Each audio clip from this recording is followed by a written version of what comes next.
Hola, soy Ariana Martínez y bienvenidos a el primer capítulo de mi podcast.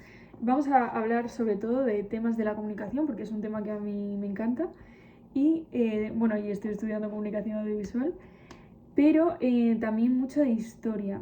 Y el tema de hoy es el fotoperiodismo, que es un tema que me parece muy interesante y es fundamental, yo creo que en relación con la actualidad, porque vamos a estar hablando de los años 20-30, vamos a ir mucho al pasado, pero si comparamos y reflexionamos un poco, vais a ver, después de lo que os voy a contar, que no es tan diferente a la actualidad.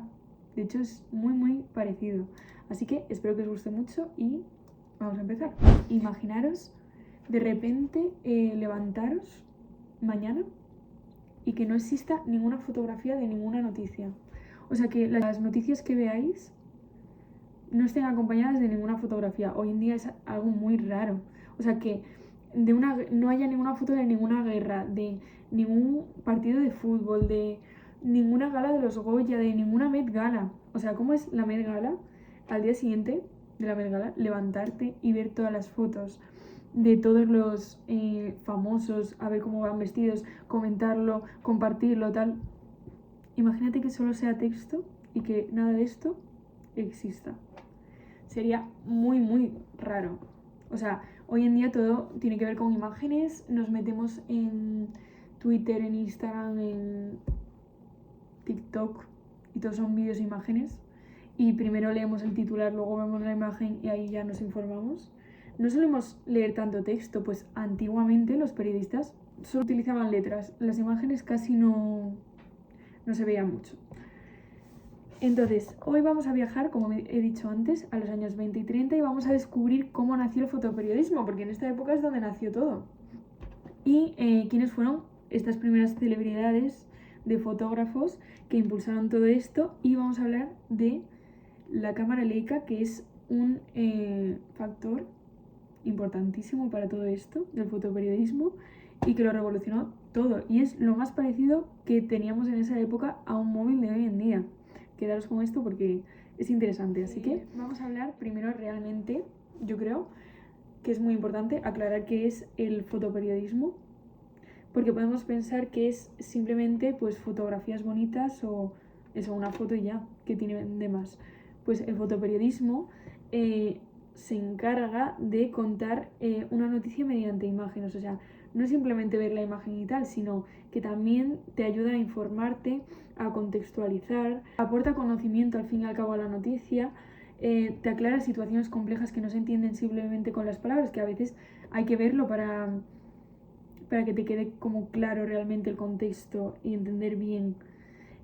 Y también una fotografía te puede llevar a interpretar de forma muy diferente una noticia que a lo mejor solo con haberla leído pensabas que era de una manera o tenías una opinión en tu cabeza y de repente ves la fotografía y dices, y cambia todo totalmente. Eso también puede pasar.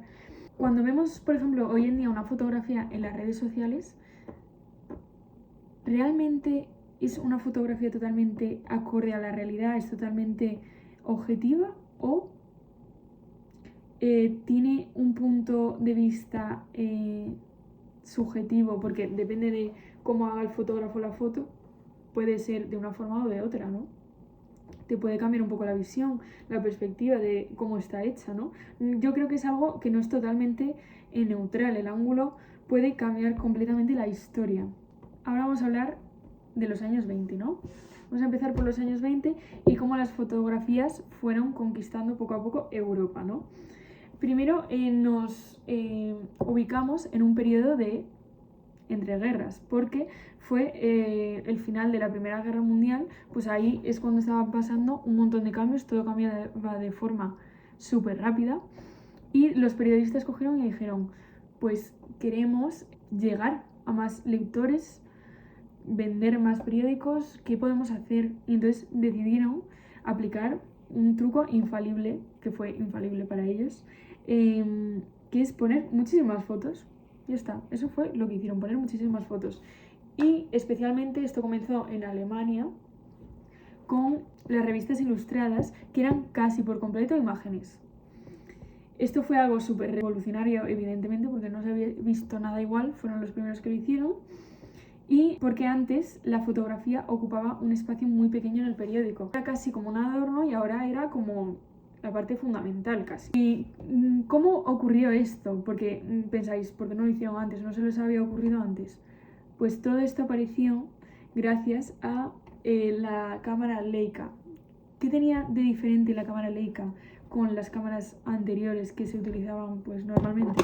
Pues que las anteriores cámaras pesaban muchísimo, eran enormes, necesitaban un trípode y cargarlas era pues eso, un auténtico suplicio. Y de repente aparece la cámara Leica, que es una cámara pequeña, ligera, muy manejable, era una película de 36 fotografías y entonces los periodistas, los fotoperiodistas vieron esto y dijeron, ahora sí que podemos ir detrás de las noticias y hacer buenas fotografías, porque antes no había como oportunidad de hacerlo todo natural, como más espontáneo.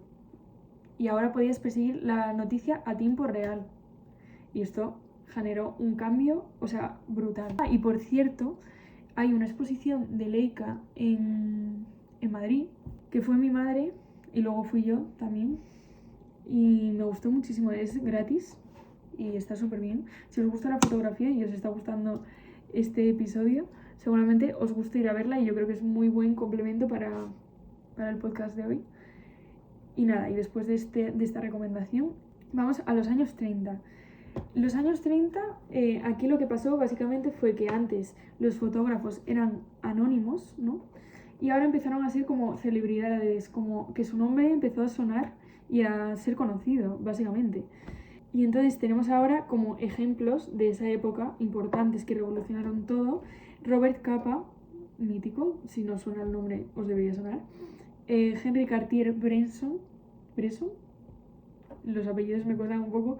David Seymour, se le conocía como Chin, y ellos no solo hacían fotos, sino que también contaban historias, por eso era tan importante. O sea, esto como que nos puede parecer una idea muy moderna de ahora, cuando hablamos de este momento perfecto para sacar la foto tal, pues podéis pensar que es una idea actual y ya está, pero no. Cartier-Bresson ya lo llamaba el instante decisivo, y eso era cuando hacías una foto en el momento exacto para resumir como toda una historia y que todo se viese de una vez. En una foto ya sabes lo que está pasando. Eso es muy importante. ¿Qué pasa? Que después de esto, las revistas descubrieron el poder de la imagen. Entonces, mientras tanto, los periódicos como que empezaron a cambiar. No bastaba ya solo con escribir, sino que también era importante impactar visualmente. Tenemos muchísimos ejemplos de revistas alemanas que demostraron que la gente lo que realmente quería es ver imágenes, eso es lo que atraía a la gente. Y después periódicos europeos empezaron a hacerlo y a imitarles por el mismo camino. Pero la verdadera diferencia fue cuando salió la revista Boo, que apostó por ser exclusivamente fotografías. Una revista llena de fotografías y ya está, nada más. O sea, esta revista se encargaba de publicar reportajes de historia, en plan reportajes históricos de la Guerra Civil Española, tal, que por cierto, hechos por Robert Capa y otros fotógrafos, y esto nos puede llevar un poco a los documentales de Netflix, ¿no? Porque si eran hechos históricos capturados por imágenes en una revista, es lo mismo que un documental de Netflix, pero en papel, ¿no? Digo yo. Me parece muy muy interesante, se adelantaron a todo.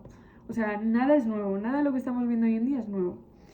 Mientras tanto, en Estados Unidos como que decidieron adelantarse un poco más y utilizar otra fórmula. Y os va a sorprender esto porque la primera revista que publicó imágenes a color en 1933 fue Vogue. Que yo, por ejemplo, lo tengo como una revista de moda, de alfombras rojas, tal, no sé qué. Y realmente ayudó muchísimo con el desarrollo técnico de la fotografía. O sea, es una aportación muy importante, me parece curioso. Pero después, unos años después, el verdadero impacto lo produjo la revista Life, que no solo publicaba fotos, sino que como que vivía de ellas porque contrataban a fotógrafos muy muy buenos, les pagaban muchísimo y les pedían que fotografiasen cosas como la vida cotidiana, las familias, la ciencia, el arte, supermercados, cosas así como muy mundanas, ¿no? Y muy del día a día, básicamente. Así que esto ayudó muchísimo porque cuando hicieron, o sea, esta revista consiguió ganar, o sea, publicar un millón de ejemplares, o sea, más de 1 millón de ejemplares, que es lo que sería un día para ti levantarte y tener 1 millón de seguidores de repente. Pues eso, pero habiendo vendido más de 1 millón de revistas. Así, de repente. Una revolución. El periodismo cambió para siempre a partir de este momento. ¿Nos parecen suficientes cambios para que de repente el periodismo cambiase? Pues sí, los periodistas tuvieron que espabilar y decir, pues ahora hay que cambiarlo todo, tenemos que cambiar cómo hacemos las cosas. Entonces, una organización diferente para que pudiesen poner más fotografías, columnas distintas. Se le dio muchísima importancia a la cultura visual y como que las portadas tenían que ser muchísimo más llamativas para atraer como más visualmente al espectador. Todo tuvo que ser rediseñado y las imágenes empezaron a mostrar ya toda la acción de las noticias. Todo esto gracias a la cámara Leica, no nos olvidemos de eso. La velocidad de todo también cambió porque también como que surgió una nueva tecnología para enviar fotos a distancia, lo que es hoy en día pues mandar una foto de WhatsApp, pues ahí había que hacer lo mismo pero de forma física, mandar la fotografía físicamente. ¿Qué pasa? Que la agencia Associated Press fue de las pioneras en hacer esto de forma muy rápida. Es decir, un fotógrafo hacía una fotografía de, imagínate, una manifestación y ya se la podían mandar rapidísimo al periódico, casi inmediatamente, para que la pudiesen publicar cuanto antes y acompañar a la noticia y ya está. Imagínate lo revolucionario que es todo esto. De repente todo tan rápido, no sé. Estaban muy adelantados, en mi opinión. Si, por ejemplo, hacemos una reflexión con lo que es hoy en día, parece que estamos hablando de una época muy lejana, que estamos hablando de historia, que no sé qué, que no tiene mucho que ver con nosotros, pero parece que estamos hablando del presente todo el rato. No es algo que queda tan lejano, es algo casi igual que hoy en día. La cámara Leica es un móvil hoy en día de un reportero.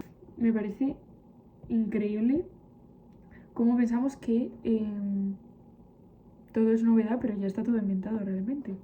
Nada de hoy en día es nuevo para mí. En este caso, en el fotoperiodismo, todo ya estaba hoy de forma un poco más diferente, pero bueno, también pueden aparecer problemas que antiguamente a lo mejor no eran tan comunes, puede ser que sí, pero no tanto como hoy en día que tenemos un acceso a la manipulación de imágenes increíble. O sea, hoy en día con la inteligencia artificial, los montajes, los filtros, las fake news, tenemos que tener muchísimo cuidado y sobre todo también los periodistas tener mucho cuidado con lo que encuentran, verificarlo bien, contextualizarlo bien, informar de la forma más cuidadosa posible y más completa, ¿no?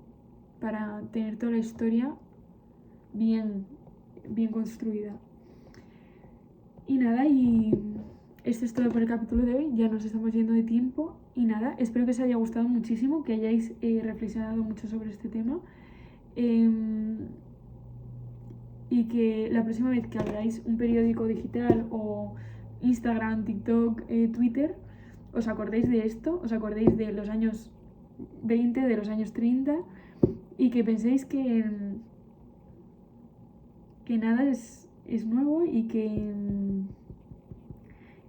de la suerte que tenemos de tener el acceso a las imágenes que tenemos hoy en día y del cuidado que tenemos que tener también con la manipulación de todas estas imágenes. Así que nada, espero que os haya gustado mucho. Nos vemos en el siguiente capítulo que irá también relacionado con este tema y nada, hasta el siguiente.